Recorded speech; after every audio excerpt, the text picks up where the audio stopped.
په سلامونه او نیکو هیلو مو هرکلی کوم. امید دی چې ټول به روغ جوړ او خوشحاله راته اوسئ. له پنده ډکه قصه. ډېره سخته واوره ورېدلې وه او یوې ښځې چې موټر یې چلاوه ناڅاپه یې د موټر ټایر پنچر شو.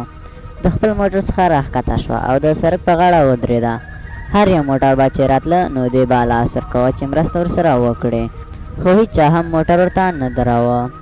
بعد له نیم ساعته چې ډېره یخني هم شوې وه او ناهیلې هم وه، یو زوړ موټر راغی. کله یې چې لاس ورکړ نو موټر ودرېده او یو ځوان ترېنه راښکته شو او دې ښځې ته یې ویل چې خورې څه مرسته درسره کولی شم.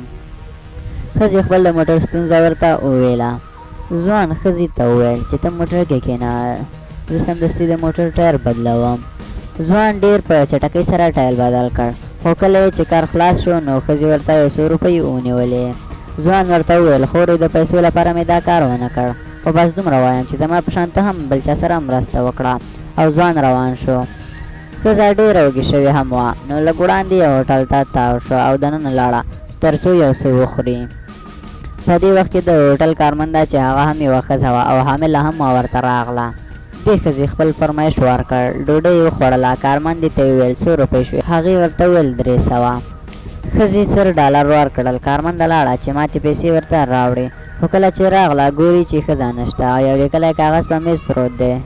کارمند چې کاغذ ولوسته پکې لیکلي وو باقي پیسې هم سته او د میز دسمال لاندې مې $400 نور هم ایښي دي.